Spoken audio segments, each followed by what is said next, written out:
நம்முடைய பத்திரிகை நண்பர்களுக்கு எங்களுடைய அன்பார்ந்த வணக்கத்தை தெரிவித்துக் கொள்கின்றோம். இன்று பாரதிய ஜனதா கட்சியில் இணைந்திருக்கக்கூடிய அன்பு சகோதரர்கள் இந்த நேரத்தில் வரவேற்கிறோம். குறிப்பாக தென்னிந்திய மீனவர்கள் கூட்டமைப்பு, சவுத் இந்தியன் ஃபிஷர்மேன் ஃபெடரேஷன், அந்த முழு அமைப்பு இன்று பாரதிய ஜனதா கட்சியோடு தன்னை இணைத்துக் கொண்டிருக்கின்றார்கள். அதனுடைய தலைவராக இருக்கக்கூடிய அண்ணன் ஜெயபாளையன் அவர்கள் தலைமையில் இன்று முழுவதுமாக மாநிலத்தினுடைய தலைவர், துணைத் தலைவர், அமைப்புச் செயலர் உட்பட சில மாவட்டத்தினுடைய தலைவர்களும் முழுமையாக பாரதிய ஜனதா கட்சியோடு தன்னை இணைத்திருக்கின்றார்கள். அண்ணன் ஜெயபாளையன் அவர்கள் என்னோடு இருக்கின்றார்கள். அவர்களுக்கும் இந்த நேரத்தில் வருகின்ற பாரதிய ஜனதா கட்சியினுடைய வரவேற்பை அளித்துக் கொள்வதிலே நாங்கள் பெருமை அடைகின்றோம். ஒரு 3-4 விஷயங்களை பத்திரிகை நண்பர்களிடம் பேச வேண்டும் என்பதற்காக இந்த பத்திரிகையாளர் சந்திப்பில் இருக்கோம். 2-3 விஷயம். முதல் விஷயம், சமீபத்தில் ராமேஸ்வரம் பகுதி, குறிப்பாக நம்முடைய பாம்பன் பகுதியிலிருந்து நம்முடைய மீனவ சொந்தங்கள் டெல்லியில் நேற்று முன்தினம் நம்முடைய மத்திய வெளியுறவுத்துறை அமைச்சர் திரு ஜெய்சங்கர் அவர்களை சந்திப்பதற்காக நேரம் கேட்டிருந்தோம். அதே நேரத்தில் நாங்கள் வலியுறுத்தி இருந்தோம், அமைச்சர் அவர்களை சந்திக்கும் பொழுது எங்களோடு மீன்வளத்துறை அமைச்சரவையினுடைய செயலாளரும் வெளியுறவுத்துறை அமைச்சரவையில் இருக்கக்கூடிய மூத்த அதிகாரிகளும் இருந்தால் சிறப்பாக இருக்கும் என்று. அதே போல நம்முடைய சந்திப்பின் போது அமைச்சர் அவர்கள் மீன்வளத்துறையினுடைய செயலாளரையும் அழைத்திருந்தார்கள், பிஷரிஸ் டிபார்ட்மெண்ட் செக்ரட்டரி. அதனால் எல்லா விஷயங்களையும் கூட ஒரே நேரத்தில் 1 மணி நேரம் அந்த நிகழ்வில் பேசுவதற்கு நமக்கு ஒரு வாய்ப்பு கிடைத்தது. அதில் குறிப்பாக சமீபத்தில், குறிப்பாக இந்த 2024 இந்திய இலங்கை எல்லை பகுதியில் அதிகப்படியான தமிழ் மீனவர்கள் குறிப்பாக இந்த ஆண்டு கைது செய்யப்பட்டிருக்கிறார். 2024 இதுவரை 273 மீனவர்கள் கைது செய்யப்பட்டிருக்கின்றார்கள் ஒரே ஆண்டில். அதில் 204 மீனவர்கள் விடுதலை செய்யப்பட்டிருக்கின்றார்கள். இன்னும் 69 மீனவர்கள் சிறையில் இருக்கிறார். அதில் 61 மீனவர்கள் இலங்கையினுடைய சிறையில் ஜுடிஷியல் கஸ்டடியில் இருக்கிறாங்க. 8 மீனவர்கள் தண்டனை பெற்று சிறையில் இருக்கிறாங்க. 3 போட்டினுடைய முதலாளிகளுக்கு அபராதம் விதித்திருக்கின்றார்கள். இதெல்லாம் கவனத்துக்கு கொண்டு வந்தோம். அபராதம் இல்லாம வேகமா மீட்கணும். வேகமாக 69 பேரும் மீட்கப்பட்டு தமிழகத்திற்கு திரும்ப வர வேண்டும் என்று அதற்கான முழு முயற்சியும் வெளியுறவுத்துறை அமைச்சரகம் எடுத்துக் கொண்டிருக்கின்றார்கள். ஜெய்சங்கர் அவர்கள், மாண்புமிகு அமைச்சர் அவர்கள் தனிப்பட்ட முறையில் கவனம் கொடுத்துட்டு இருக்கிறாங்க. வேகமாக இது நடக்கும் என்கின்ற உத்தரவாதம் அளித்திருக்கிறாங்க. அதே நேரத்தில் துரதிருஷ்டவசமாக ஆழ்கடல்ல அந்த இலங்கையினுடைய நேவி போட்டும் நம்முடைய மீனவ சொந்தத்தினுடைய போட்டும் மோதிய பொழுது ஒரு மீனவர் இறந்துட்டாங்க. அது உடனடியாக அவருடைய உடலை அடுத்த நாள் ராமேஸ்வரத்துக்கு கொண்டு வந்து கொடுத்துட்டாங்க. இன்னும் ஒருவருடைய நிலைமை நமக்கு தெரியல. அதனால வெளியுறவுத்துறை அமைச்சர் அவர்கள் நம்ம முன்னாடி நேரடியா இலங்கைக்கான இந்திய தூதர்கிட்ட தொலைபேசி மூலமா பேசினாங்க. இலங்கைக்கான இந்திய தூதரும் கூட என்ன சொன்னாங்கன்னா, நேரடியா நான் அரசாங்கத்தோடு தொடர்பில் இருக்கிறேன். குறிப்பாக இலங்கையினுடைய கடலோர பகுதிகளெல்லாம் நாங்கள் தொலாவிட்டு இருக்கிறோம். அதே நேரத்தில் கடைசியாக பார்த்த பொழுது அவர் கடலுக்குள்ள குதிச்சாங்க, அவர் நீந்திக்கிற கடைக்கு வந்துட்டாங்களான்னு எல்லா விதமான ஆங்கிள்லையும் நாங்கள் பார்த்துட்டு இருக்கோம்னு சொல்லி உத்தரவாதம் கொடுத்துருக்கிறாங்க. அதற்கான எல்லா வேலையும் கூட நம்முடைய மத்திய அரசு முழுமையாக களத்தில் இறங்கி இருக்கிறாங்க. எங்களுடைய ஆண்டவன் வைக்கக்கூடிய வேண்டுதல், வேகமாக அவர் திரும்பி வரணும் அப்படிங்கிறது நம்முடைய வேண்டுதல். அதே நேரத்தில் அந்த நிகழ்வில் கைது செய்யப்பட்ட 2 மீனவர்களும் திரும்ப தமிழகத்திற்கு வந்திருக்கிறாங்க. அதுவும் இந்த நேரத்தில் நாம் பாராட்ட வேண்டிய விஷயம். அவர் மீது எந்த நடவடிக்கை எடுக்காம, குறிப்பாக அமைச்சர் அவர்கள் நம்ம கொடுத்திருக்கக்கூடிய உத்தரவாதம் என்னன்னா, 2 நாட்டினுடைய 2+2, இந்தியாவுடைய வெளியுறவுத்துறை அமைச்சரகம், மீன்வளத்துறை அமைச்சரகம் 2+2, இலங்கையினுடைய 2+2, 2016 5 முறை சந்தித்திருக்கின்றோம். மிக மிக விரைவில் மறுபடியும் அந்த சந்திப்பு நடைபெறும் என்கின்ற உறுதிமொழி கொடுத்திருக்கிறார். அப்படின்னா இலங்கையினுடைய அமைச்சரும் அரசு அதிகாரிகளும், இந்தியாவினுடைய அமைச்சர்களும் அரசு அதிகாரிகளும் ஒன்றாக அமர்ந்து சில பிரச்சனைகளுக்கு உடனடி தீர்வை ஏற்படுத்துவதற்கான அந்த 2+2 ஜாயிண்ட் ஒர்க்கிங் குரூப் மீட்டிங் மிக முக்கியமான ஒரு மீட்டிங்கா இருக்கும் என்பதையும் அமைச்சர் சொல்லியிருக்கிறார். அந்த மீட்டிங் போது பல விஷயங்களை பேசுவாங்க. குறிப்பாக தமிழக மீனவர்களுடைய 170 போட் இன்னைக்கு இலங்கையில் இருக்கு. அந்த 170 போட்டு 2018 சட்டத்தின்படி அரசுடைமையா இருக்கு, இலங்கையினுடைய அரசு உடைமையா. ஆனா இந்திய அரசு அதை ஏலத்துக்கு விடாம தடுத்து நிறுத்தி இருக்கிறாங்க. அதுல 16 போட்டை நம்ம ரிலீஸ் ஆர்டர் வாங்கிட்டோம். 170ல் 16 போட். இன்னைக்கு இந்திய அரசு அதிகாரப்பூர்வமாக இலங்கைக்கு நம்ம கடிதம் எழுதியிருக்கோம். தமிழகத்தை சார்ந்த மீன்வளத்துறை அதிகாரிகள் இலங்கைக்கு அந்த 16 போட்டையும் இன்ஸ்பெக்ட் பண்ணி மிச்சம் இருக்கக்கூடிய 154 போட்டு இன்ஸ்பெக்ட் பண்ணி நல்ல கண்டிஷன்ல எவ்வளவு போட் இருக்கு, ரிப்பேர் தேவையா, இன்ஸ்பெக்ஷனுக்கு அனுமதி கொடுக்க வேண்டும் என்று மத்திய அரசு இலங்கை அரசுக்கு கடிதம் எழுதியிருக்கிறார். 16 போட்டை திரும்ப கொண்டு வரணும். 154 படகுகளை நாம ஆராய்ச்சி செஞ்சு பார்க்கணும், அது எந்த அளவுக்கு நிலைமையில இருக்கு அப்படின்னு ஆராயணும். அதற்கும் அமைச்சர் அவர்கள் முழு முயற்சி எடுப்பதாக உறுதி அளிச்சிருக்கிறாங்க. அதனால் எங்களுக்கு நம்பிக்கை இருக்கு. இலங்கையில் இப்ப எலெக்ஷன் டைம், செப்டம்பர் கடைசியில இலங்கையில் எலெக்ஷன் நடக்க போகுது. அங்கேயும் பார்த்தீங்கன்னா ஒரு உக்கரமான சூழ்நிலை, குறிப்பாக வடகிழக்கு பகுதியில் தமிழக மீனவர்களுக்கான எதிர்ப்பு அதிகமாக இருக்கு. அங்க இருக்கக்கூடிய அரசியல் தலைவர்கள் எல்லோருமே ஒருமித்த கருத்தில் தமிழக மீனவர்கள் வரும் பொழுது அதிகமான நாட்கள் சிறையில் வைக்கணும் அப்படின்னு அங்க இருக்கக்கூடிய தலைவர்களும் பேச ஆரம்பிச்சிருக்கிறாங்க. அதனால் பாரதிய ஜனதா கட்சியை பொறுத்தவரை அரசியல்வாதிகள் 1008 பேசிட்டு போட்டோம். இலங்கையும் இப்ப அரசியல் சூடு பிடித்திருக்கு தேர்தல் காரணமாக. அதனால் மீனவர்களுக்கும் இடையில் இருக்கமான பந்தத்தை ஏற்படுத்துவதற்கு 2 மீனவ சங்கங்களுடைய மீட்டிங், அது மத்திய அரசு இலங்கை அரசோடு பேசி தமிழக மீனவருடைய சங்கமும் இலங்கை மீனவருடைய சங்கமும் ஒன்றாக ராமேஸ்வரம் ராமநாதபுரத்தில் ஒரு கூட்டம் நடத்தணும். அதற்கு இந்திய அரசு வழிவகை செய்ய வேண்டும் என்கின்ற கோரிக்கையை வச்சோம். அதையும் நம்முடைய வெளியுறவுத்துறை அமைச்சர் திரு ஜெய்சங்கர் அவர்கள் ஏற்றுக்கொண்டிருக்கின்றார்கள். இலங்கை அரசோடு பேசி மீனவ சங்கம் ஒன்றாக அமைந்து பேசுவதற்கான முயற்சி எடுப்பதாக நமக்கு உறுதிமொழி கொடுத்திருக்கிறாங்க. இதை பத்திரிகை நண்பர்களுக்கு இந்த நேரத்தில் இதை நாங்கள் பிரீஃப் பண்றோம். நடந்திருக்கக்கூடிய விஷயம் என்ன நடந்து கொண்டிருக்கிறது. அடுத்து வக்ஃப் போர்டு, இன்னைக்கு பாராளுமன்றத்தில் நிறைய விஷயங்கள் பேசி கொண்டிருக்கிறாங்க. தமிழகத்தில் சில அரசியல்வாதிகள் மக்களை குழப்பிக் கொண்டிருக்கின்றார்கள். இந்த வக்ஃப் போர்டு ஆக்ட் 1995 அதுல வரப்போற அமெண்ட்மெண்ட் பத்தி நம்முடைய பாராளுமன்றத்தினுடைய அமைச்சர் கிரண் ரிஜிஜு அவர்கள் நேற்று ரொம்ப டீட்டெயிலா பத்திரிகை நண்பர்கள்ட்ட பேசியிருக்காங்க. நிறைய இஸ்லாமிய சொந்தங்கள் இந்த வக்ஃப் போர்டு சட்டம் 1995 வரக்கூடிய அமெண்ட்மெண்ட்டுக்கு தங்களுடைய முழு ஆதரவு கொடுத்திருக்கிறாங்க. நேற்று நிறைய இஸ்லாமிய சங்கங்கள் கிரண் ரிஜிஜு அவர்களை சந்தித்து ஆதரவு கொடுத்திருக்கிறாங்க. இந்த சட்டம் என்னன்னு முதல்ல தெரிஞ்சுக்கணும். இன்னைக்கு இந்தியால எந்த அமைப்பினுடைய கையில அதிகப்படியான லேண்ட் இருக்கு, நிலம் யாரு கையில இருக்கு? அதிகப்படியான நிலம் இந்தியால முதல்ல ஆர்மி கையில இருக்கு, ஆர்ம்டு போர்சஸ். இரண்டாவது ரயில்வே கையில இருக்கு, தனி மனிதன் கையில இல்லைங்க, ஒரு அரசு கையில் இல்ல. இந்தியால அதிகப்படியான நிலம் முதல்ல ஆர்ம்டு போர்சஸ் இருக்கு, ரெண்டாவது ரயில்வேஸ் இருக்கு, மூணாவது வக்ஃப் போர்டு கிட்ட இருக்கு. வக்ஃப் போர்டு கிட்ட எவ்வளவு நிலம் இருக்குன்னா 9.4 லட்சம் ஏக்கர் இருக்கு. 9,40,000 ஏக்கர் வக்ஃப் போர்டு கையில் இருக்கு. அதனுடைய சொத்து மதிப்பு கிட்டத்தட்ட 1,25,000 கோடி ரூபாய்க்கு மேல தற்போதைய சொத்து மதிப்பு. 8,70,000 ப்ராப்பர்ட்டியா ரெஜிஸ்டர் ஆயிருக்கு. 8,70,000 8.7 லேக் ப்ராப்பர்ட்டி ரெஜிஸ்டர் இருக்கு. 9,40,000 ஏக்கர், 1,25,000 கோடி ரூபாய் பொறுமானம் இருக்கக்கூடிய சொத்துக்கள். இந்தியாவில் சொத்துக்கள் அதிகப்படியாக 3வது இடத்துல வக்ஃப் போர்டு வச்சிருக்காங்க. இன்னைக்கு பிரச்சனை என்னன்னா, சமீபத்தில் திருச்சியில நம்ம பார்த்தோம். திருச்சியில திருச்செந்துறை அப்படிங்கிற ஒரு கிராமம் முழுவதுமே வக்ஃப் போர்டுனுடைய சொத்துன்னு சொல்லிட்டாங்க. ஒரு விவசாயி சொத்தை விற்க போகும்போது என்ன சொன்னாங்கன்னா, ரெஜிஸ்டர் ஆபீஸ்ல வக்ஃப் போர்டு என்ஓசி வாங்கிட்டு வாங்க. அப்பதான் தெரிஞ்சு பெரிய போராட்டம் வெடிச்சது. வெள்ளூர்ல இந்த மாதிரி பிரச்சனை, தமிழகத்தில் இந்த பிரச்சனை பார்க்கிறோம்.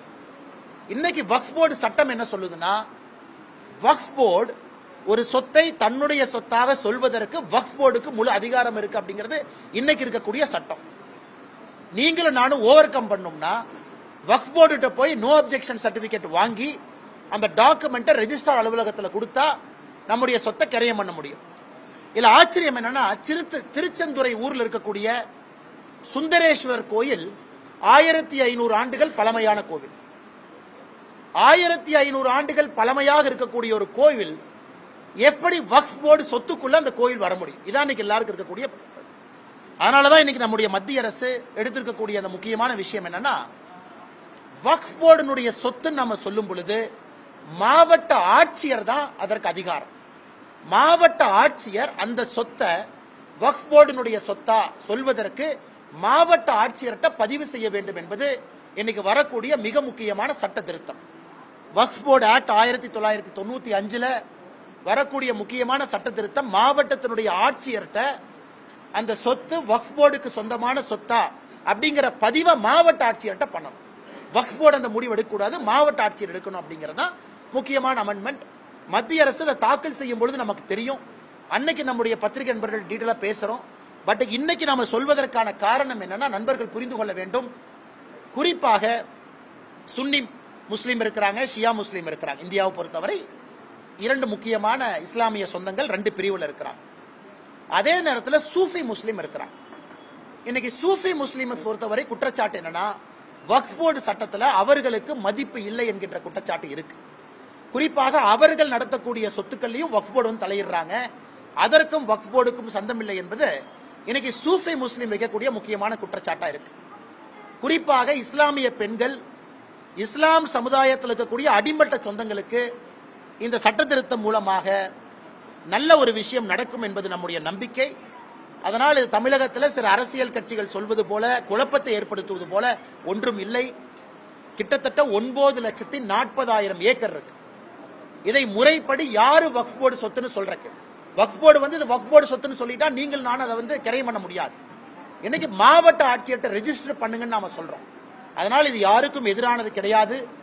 எல்லா சமுதாயத்தையும் உள்ளடக்கி இருக்கக்கூடிய ஒரு விஷயமா தான் நாம் இதை பார்க்கணும்.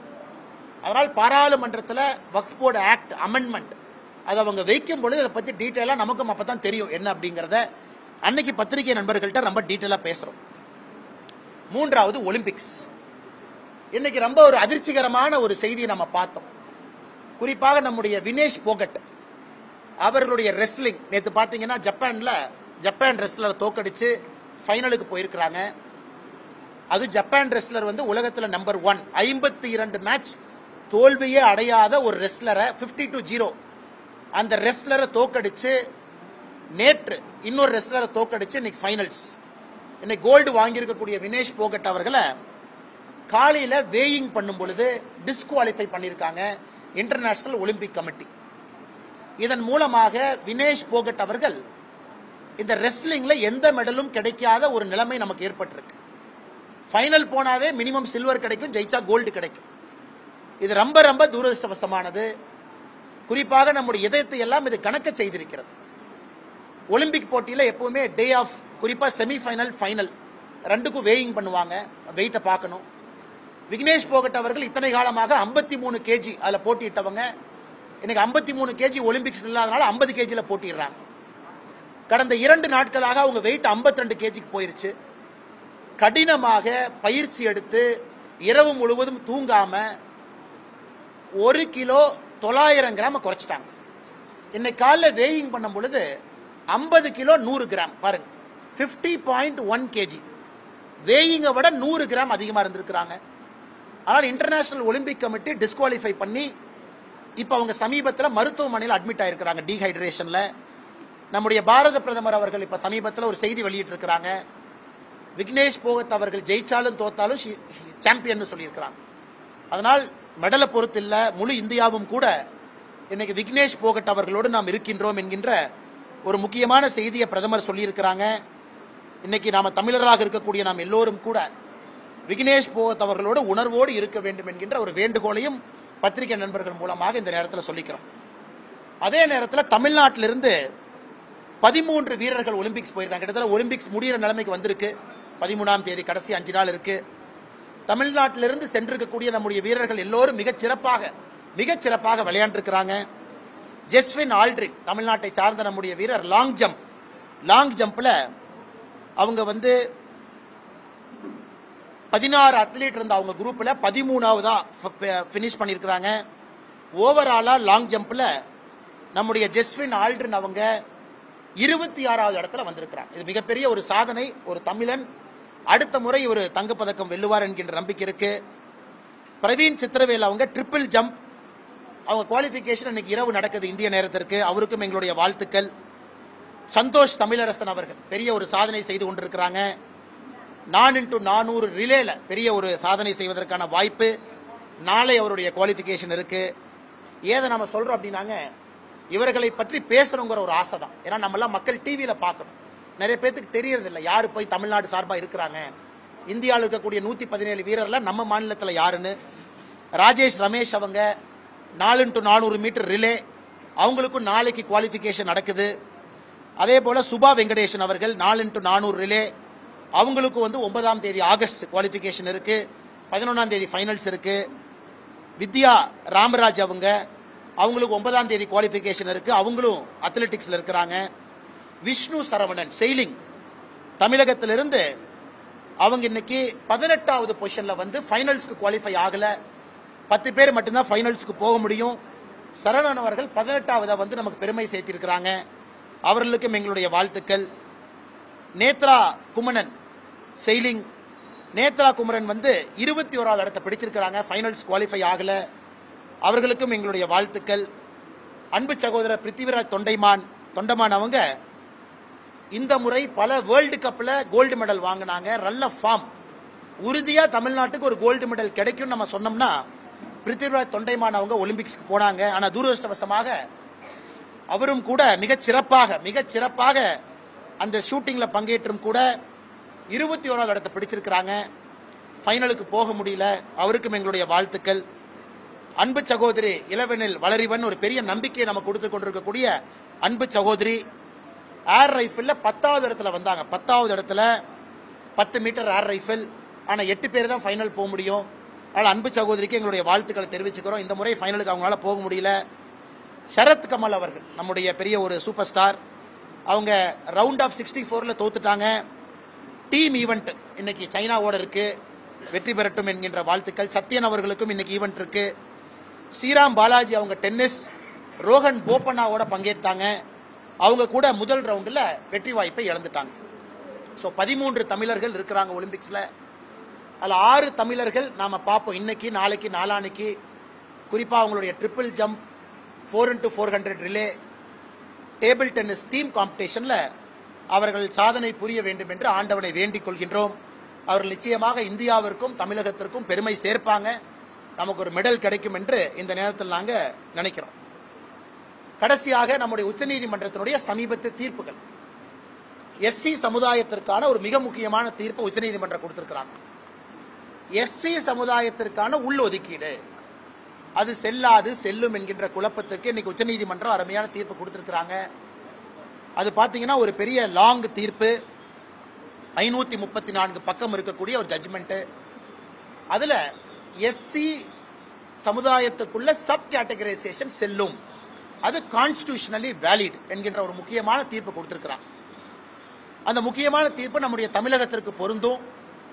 தமிழகத்தில் 18% டோட்டல் ரிசர்வேஷன் நம்முடைய எஸ்சி சமுதாய சொந்தங்களுக்கு இருக்கு. அதுல 3 சமுதாயம் உள்ளொதுக்கீடு, 3% உள்ளொதுக்கீடு நம்முடைய அருந்ததியர் சமுதாயத்துக்கு இருக்கு. இன்னைக்கு அருந்ததியர் சமுதாயத்தினுடைய நீண்ட நாள் ஒரு கோரிக்கை என்னன்னா, இந்த 3% ரிசர்வேஷனை ரீவிசிட் பண்ணணும். நமக்கு தெரியும் ஏழையிலும் ஏழை என்கின்ற ஒரு சமுதாயம் வந்து அருந்ததியர் சமுதாயம். அதனால் பாரதிய ஜனதா கட்சியை பொறுத்தவரை அருந்ததியர் சமுதாயம் எல்லா சமுதாயத்தோடு துணை நிற்கின்றோம்.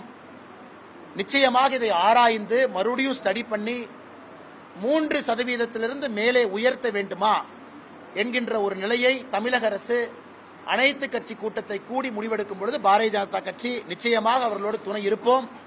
அதற்கு அனைத்து கட்சி கூட்டத்தை கூட்டணும், ஒரு நல்ல முடிவெடுக்கணும் என்பது எங்களுடைய வேண்டுகோள். அதே நேரத்தில் இந்த தீர்ப்புல கிரீமி லேயர் அப்படிங்கிற ஒரு கான்செப்டை கொண்டு வந்திருக்காங்க. இது ஓபிசிக்கு கிரீமி லேயர்னால இருக்கு. இப்ப எஸ்சி சமுதாயத்திற்கு கிரீமி லேயர் அப்படிங்கிற ஒரு தன்மையை உச்சநீதிமன்றத்தினுடைய தீர்ப்பில் இருக்கு. எனக்கு பாரதிய ஜனதா கட்சி அகில இந்திய தலைவர்கள் இந்த ஜட்ஜ்மெண்ட்டை ஸ்டடி பண்ணிட்டு இருக்காங்க. தமிழகத்தில் நம்முடைய மூத்த தலைவர், மாநிலத்தினுடைய துணைத் தலைவர் ஐயா விபி துரைசாமி அவர்களும் கூட அந்த கலந்தோசிப்பில் இருக்கிறாங்க, அந்த கலந்தாய்வு செஞ்சுக்கிட்டு இருக்கிறாங்க. எப்படி நம்முடைய முடிவை எடுக்க வேண்டும், என்ன சொல்லியிருக்கிறாங்க, இதனால் என்ன பாதிப்பு என்கின்ற பலவிதமான கருத்துக்கள் நாம் எடுத்துக்கொண்டிருக்கின்றோம். அதை பற்றி நம்முடைய அகில இந்திய தலைவர்கள் முடிவெடுத்த பிறகு பாரதிய ஜனதா கட்சி தமிழ்நாடு எங்களுடைய அதிகாரப்பூர்வமான முடிவை நம்முடைய பத்திரிகை நண்பர்கள் மூலமாக தமிழக மக்களுக்கு சொல்வதற்கு நாங்கள் கடமைப்பட்டிருக்கின்றோம். அதே நேரத்தில் நம்முடைய தேசிய ஜனநாயக கூட்டணியுடைய ஒரு முக்கியமான அங்கம் வகிக்கக்கூடிய பாட்டாளி மக்கள் கட்சி அன்பண்ணன் அன்புமணி ராமதாஸ் அவர்கள் நேற்று பத்திரிகையாளர் சந்திப்பு நடத்தினாங்க. அதுல நிறைய விஷயங்களை பேசுறாங்க. அவர் பேசியிருக்கக்கூடிய எல்லா கருத்துக்களும் எங்களுக்கு ஒப்பிகை இருக்கு. குறிப்பாக குரூப் 4 டேட்டா வச்சு பேசினாங்க. குரூப் 1, குரூப் 2, குரூப் 3 டேட்டாவை பத்தி பேசவில்லை என்கின்ற புள்ளி விவரத்தை கொடுத்தாங்க. குரூப் 1 எப்படி இருக்கு, குரூப் 2 எப்படி இருக்கு, குரூப் 3 எப்படி இருக்கு. ஆனால் பாரதிய ஜனதா கட்சியை பொறுத்தவரை குறிப்பாக எம்பிசி தமிழ்நாட்டில் எந்த ஒரு சமுதாயத்திற்கும் பாதிப்பு இல்லாத அளவுக்கு நாம் ஒரு முடிவு எடுக்கணும். அதற்கு முதலமைச்சர் அவர்கள் அனைத்து கட்சி கூட்டத்தை கூட்டணும். நேற்று நம்முடைய அன்புமணி ராமதாஸ் அவர்கள் சொல்லியிருக்கக்கூடிய நிறைய செய்திகள் முக்கியமான செய்திகள், தரவு ஆதாரத்தோடு பேசியிருக்கிறாங்க. அது பாரதிய ஜனதா கட்சி அவர் பேசிய கருத்துக்கள்ல எங்களுக்கு ஒப்புகை இருக்கு. ஆனா எந்த சமுதாயத்திற்கும் பாதிப்பு இல்லாமல் இது இருக்க வேண்டும் என்று நினைக்கின்றோம். அதற்கு முதலமைச்சர் அவர்கள் அனைத்து கட்சி கூட்டத்தின் மூலமாக ஒரு முடிவெடுத்து இந்த எல்லா பிரச்சனைகளுக்கும் அடிப்படையில் ஒரு முற்றுப்புள்ளி வைக்க வேண்டும் என்பது எங்களுடைய கோரிக்கையா இருக்கு. சம்பந்தமாக பாரதிய ஜனதா கட்சி சார்பாக அண்ணன் ஏஜி சம்பத் அவர்கள் இதை இன்னும் ரொம்ப தீர்க்கமா ஆராய ஆரம்பிச்சிருக்கிறாங்க. அவரும் கூட அவருடைய தலைமையில எங்களுக்கு மிக விரைவில் ஒரு அறிக்கை கொடுக்க இருக்கிறாங்க. அது அனைத்து கட்சி கூட்டத்திற்கு செல்லும் பொழுது பேசுவதற்கு அது எங்களுக்கு ஏதுவாக இருக்கும். அது இல்லாம 2 தினத்திற்கு முன்பு ஒரு முக்கியமான செய்தி குறிப்பு நாங்கள் வெளியிட்டிருந்தோம். முதலமைச்சர் கோப்பையை தமிழகத்தில் 12 வயசுலிருந்து 19 வயசுக்குள்ள ஒரே கேட்டகரியா வச்சிருக்கிறாங்க. இது எங்களை பொறுத்தவரை இது முட்டாள்தனம் என்கின்ற வார்த்தையை பயன்படுத்தணும். இந்த 12 to 19 தான் அடுத்த ஒலிம்பிக்ஸ் யாரு போறாங்க, யாரு மெடல் கிடைக்கும், ஏசியன் கேம்ஸ், வேர்ல்டு சாம்பியன்ஷிப் நமக்கு தெரியும். இந்தியால தேசிய விளையாட்டு கூட்டமைப்பு என்ன சொல்றாங்கன்னா 11 to 14 ஒரு கேட்டகரி, 14 to 17 ஒரு கேட்டகரி, 17 to 19 ஒரு கேட்டகரி, 3 கேட்டகரியா பிரிச்சிருக்கிறாங்க. அது இந்தியன் ஸ்விம்மிங்கா இருக்கட்டும், எதாக இருந்தாலும் கூட 3 கேட்டகரியில தான் மெடல் கிடைக்கும். ஆனா தமிழ்நாட்டில் 12 to 19னா 12 வயசு பையன் பொண்ணும் 19 வயசு பையன் பொண்ணு எப்படி ஒன்னா இருக்க முடியும்? அதனால் உடனடியாக விளையாட்டுத்துறை அமைச்சர் முதலமைச்சர் அவர்கள் தலையிட்டு இதை 3 கேட்டகரியா பிரிக்கணும். இந்திய தேசிய விளையாட்டு கூட்டமைப்பினுடைய அடிப்படை எப்படி வச்சிருக்கிறாங்களோ இங்கேயும் அப்படி இருக்க வேண்டும் என்பது எங்களுடைய வேண்டுகோள். இதை மாநில அரசு செய்வார்கள் என்கின்ற நம்பிக்கை எங்களுக்கு இருக்கு.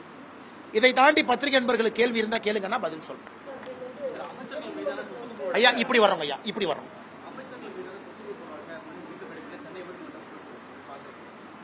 ஆனா நன்றிங்க ஐயா, நாங்க இதை வரவேற்கிறோம். காரணம் பாரதிய ஜனதா கட்சி தொடர்ச்சியாக நாங்கள் வைக்கக்கூடிய குற்றச்சாட்டு. இன்னைக்கு நம்முடைய முதலமைச்சர் மு க ஸ்டாலின் ஐயா கேபினெட்ல இருக்கக்கூடிய அமைச்சர் 3ல் 1 பேர் மேல சொத்து குவிப்பு வழக்கு நீதிமன்றத்தில் இருக்கு. 35 பேர் இருக்காங்கன்னா 1/3, 3ல் 1 நீதிமன்றத்தில் சொத்து குவிப்பு வழக்கு இருக்கு. எப்படி இவர்களால் நேர்மையான ஒரு ஆட்சி கொடுக்க முடியும்? எம்பி எம்எல்ஏவா இருந்தா ஸ்பெஷல் கோர்ட் நம்ம சொல்றோம். அதனால் இது தாமதமாக இந்த நீதிமன்றத்தினுடைய தீர்ப்பு வந்திருந்தாலும் வேகமாக தீர்ப்பு வர வேண்டும். குறிப்பாக இந்த ஜட்ஜ்மெண்ட்ல அமைச்சர்கள் KKSSR அவர்களும் தங்கம் தென்னரசு அவர்களும் இருக்கிறாங்க. அதனால் விரைந்து நடவடிக்கை எடுக்கணும். ஏன்னா எப்படி மேனிபுலேட் பண்ணிருக்காங்க அப்படின்னு இதுக்கு முன்னாடி ஜட்ஜ்மெண்ட்ல நமக்கு தெரிஞ்சிருச்சு, லோவர் கோர்ட்ல எப்படி மேனிபுலேட் பண்ணிருக்காங்கன்னு. அதனால் பாரதிய ஜனதா கட்சி உயர்நீதிமன்றத்தினுடைய தீர்ப்பை வரவேற்கிறோம். இது உச்சநீதிமன்றத்தை வரைக்கும் அவங்க அப்பீல் போனாலும் கூட தவறு செய்தவர்கள், மக்கள் பணத்தை கொள்ளையடித்தவர்கள் மறுபடியும் ஒரு பொறுப்புக்கு வராத அளவுக்கு தீர்ப்பு இருக்க வேண்டும் என்பதுதான் எங்களுடைய எதிர்பார்ப்பு. அதனால் காத்துக் கொண்டிருக்கின்றோம். அண்ணா சொல்லுங்கண்ணே.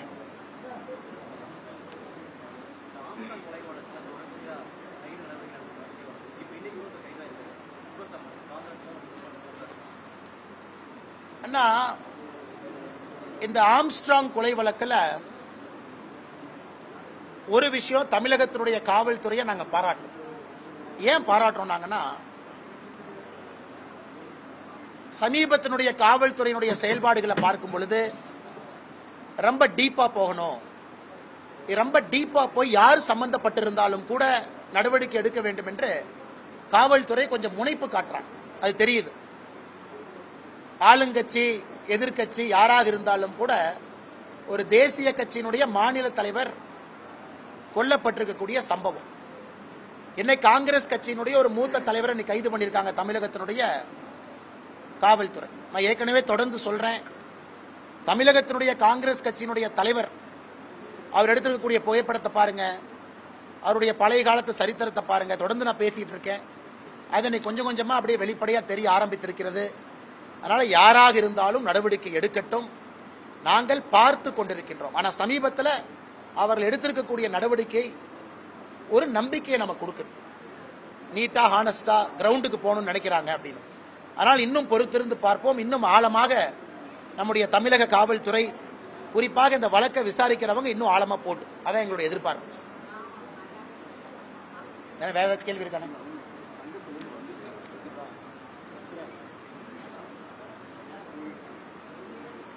வேற ஏதாச்சும் இருக்குங்களா மேடம்?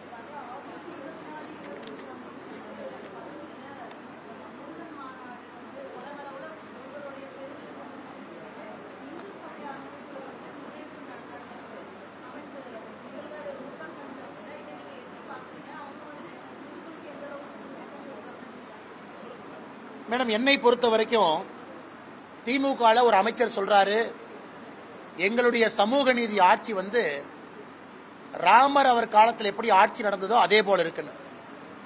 அதனால எனக்கு தெரிஞ்சு இன்னைக்கு திமுக போறதை பார்த்தா தமிழ்நாட்டில் அவங்களுக்கு தெரிஞ்சிருச்சு, இந்த கடவுள் மறுப்பு கொள்கை என்பது வேலைக்கு ஆகாது. அவர்களுடைய ஆரம்ப காலத்தில் எதை சொல்லி ஆட்சிக்கு வந்தாங்களோ அதையெல்லாம் மாற்ற வேண்டிய கட்டாயம் இன்னைக்கு திமுக தெரிஞ்சிருக்கு. ஏன்னா பாரதிய ஜனதா கட்சியை பொறுத்தவரை எங்களுடைய நடவடிக்கைகள் திமுகவுக்கு ஒரு பயத்தை ஏற்படுத்தி இருக்கு. ஆனா பாரதிய ஜனதா கட்சி உடனே இந்துத்துவ கட்சின்றாங்க. பாரதிய ஜனதா கட்சியை பொறுத்தவரை எல்லா மதமும் சம்மதம், ஆனா இந்து மதத்தை நீ திட்டாத, இஸ்லாமிய மதத்தையும் கிறிஸ்தவ மதத்தையும் பெருமையா கொண்டாடுங்க, எல்லா மதத்தையும் சமமா நடத்துங்க, அப்பீஸ்மெண்ட் பாலிடிக்ஸை விடுங்க. நாம் காசி அயோத்தியா தமிழ் சங்கத்தை நடத்தணும்னு தமிழகத்தினுடைய இந்து சமய அறநிலையத்துறை அமைச்சர் என்ன சொன்னாங்கன்னா, நாங்களும் ட்ரெயின்ல காசி கூட்டிட்டு போனார். என்ன ஆச்சுங்க? அது வெறும் வாய் வார்த்தையா மட்டும்தான் இருக்கு. அதிகாரப்பூர்வமாக சொன்னார்கள், இங்க இருக்கக்கூடிய பக்தர்களை நாங்களும் கூட்டிட்டு போவோம், யாரையும் கூட்டிட்டு போல. இன்னைக்கு 24, 25 பழனியில இந்த மாநாடு நடத்துறோம், முருகர் மாநாடு நடத்துறோம். கண்டிப்பா நடத்துங்க, அதெல்லாம் எந்த தவறு இல்லை. முருகபெருமானை வீடு வீடா எடுத்துட்டு போகணும், அதைத்தான் நாங்க செய்யறோம். இதற்கு முன்பு பாரதிய ஜனதா கட்சி வெற்றிவேல் யாத்திரை நடத்தணும், எல்லா சமுதாயத்தையும் ஒன்னா கொண்டு போவோம். இதே வேகத்தில் போனாங்கன்னா முதலமைச்சர் ஜெய் ஸ்ரீராம் சொல்லிடுவாருன்னு நினைக்கிறேன். ஸ்டாலின் ஐயா அவர்கள் இதே வேகத்தில் போனாங்கன்னா 2024 தேர்தலுக்கு முன்பு திமுகவினுடைய அமைச்சர்கள் போட்டி போட்டுக்கொண்டு ஜெய் ஸ்ரீராம், வெற்றிவேல் முருகனுக்கு அரோகரா அப்படின்னு ஒருவர் அமைச்சரும் மேடையில் சொல்லக்கூடிய நாள் எண்ணப்பட்டு கொண்டிருக்கிறது. வெற்றிவேல் வீரவேல் முருகனுக்கு அரோகரா என்று வேகத்தில் சொல்லிவிடுவாங்க. அதற்கு அடித்தளத்தை அண்ணன் சேகர் பாபு அவர்கள் மக்களுடைய மனநிலைமையை புரிஞ்சுக்கிட்டு ஏதோ அடித்தளம் போடுற மாதிரி தான் நாங்க பாக்கிறோம். நடத்திட்டு அதுக்கப்புறம் பார்ப்போம். அண்ணன் சொல்லுங்க அண்ணா.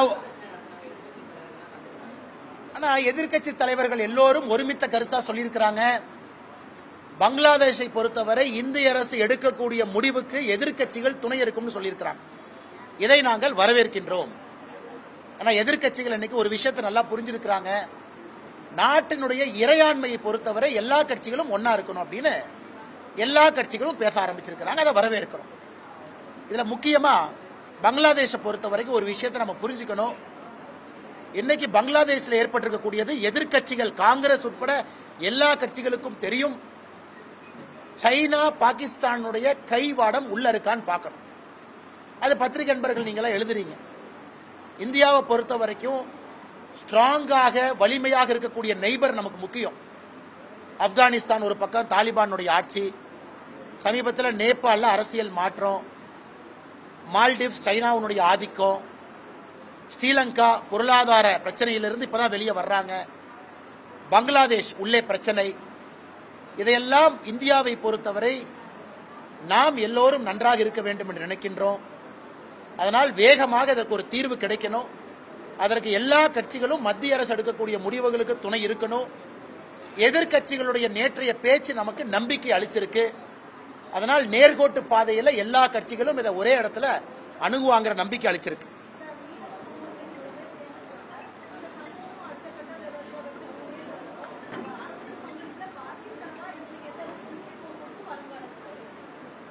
மேடம், 2019 தான் முதலா இந்திய சரித்திரத்தில் மீன்வளத்துறை அமைச்சரகம் அப்படின்னு ஒரு அமைச்சரை உருவாக்குனதே நாம தான். அதுல முதல் இணை அமைச்சராக நம்முடைய அண்ணன் முருகன் அவர்கள் இருந்தார். ஆனால் நாங்கள் நிறைய மீனவ சொந்தங்கள் கட்சியில் இணையணும், அவர்களுக்கான அரசியல் அங்கீகாரம் கிடைக்கணும்னு நினைக்கிறோம். அதனுடைய வெளிப்பாடு தான் இது. ஐயா எல்லாம் வந்திருக்கிறாங்க, தலைவர்கள் இணைஞ்சிருக்கிறாங்க. இன்னொரு வெளிப்பாடு, ஒரு சாதாரண மனிதனை விட ஒரு மீனவன் அதிகமாக கஷ்டப்படுறான் பார்டர்ல. இலங்கைக்கு நான் அடிக்கடி போகக்கூடிய காரணமும் கூட நம்முடைய காலத்தில் இந்த பிரச்சனைக்கு ஒரு தீர்வு வர வேண்டும் என்கின்ற ஒரு முனைப்புல அதை மோடி ஐயாவும் நினைக்கிறாங்க, ஜெய்சங்கர் ஐயாவும் நினைக்கிறாங்க. அதுவும் குறிப்பாக மற்ற மீனவர்களை விட குஜராத், தமிழ்நாடு இந்த 2 மீனவர்களுக்கு தான் அதிகமான பிரச்சனை. குஜராத் மீனவர்கள் பாகிஸ்தானால கைது செய்யப்படுறாங்க, தமிழக மீனவர்கள் இலங்கையால கைது செய்யப்படுறாங்க. அதனால் குஜராத்திலிருந்து வந்திருக்கக்கூடிய மோடி அவர்கள் மீனவர்களுடைய மகத்துவத்தை முழுமையா புரிஞ்சிருக்கிறாங்க. அதனால் எங்களுடைய காலத்தில் இதற்கு தீர்வு வர வேண்டும், இவர்களெல்லாம் அரசியல் பிரதிநிதித்துவம் பெற வேண்டும் என்று நினைக்கின்றோம். அது நடக்கும். அதே நேரத்தில் இப்ப நம்முடைய அலுவலகத்திற்கு தூய்மை பணியாளர்கள் சங்கம் வந்திருக்கிறாங்க. பெருநகர சென்னை மாநகராட்சியில் இருக்கக்கூடிய NULM தொழிலாளர்கள் தலைவர்கள் வந்திருக்கிறாங்க. 10 ஆண்டுகளாக தூய்மை பணியாளர்கள் தற்காலிக ஒப்பந்த பணியாக இருக்கின்றார்கள், ஒப்பந்த பணியில் இருக்கிறாங்க. திமுக தன்னுடைய தேர்தல் வாக்குறுதியை அவங்க நிரந்தரம் செய்வதாக வாக்குறுதி கொடுத்திருக்கிறாங்க. அதனால் அவர்கள் இன்னைக்கு நம்மை பார்க்க வந்திருக்கிறாங்க. இந்த நேரத்தில் பத்திரிகை நண்பர்கள் மூலமாக இந்த NULM தொழிற்சங்கத்துக்கு நாங்கள் கொடுக்கக்கூடிய உத்தரவாதம், உங்க கோரிக்கையோடு நாங்கள் துணை இருக்கின்றோம், உங்களை நிரந்தரம் செய்ய வேண்டும் என்பதில் எங்களுக்கும் கருத்து இருக்கிறது. அதனால் உங்களோடு நாங்கள் துணை இருப்போம் என்று பத்திரிகை நண்பர் மூலமாக தெரிவிச்சோம். உள்ள சந்திப்போங்க. நன்றி.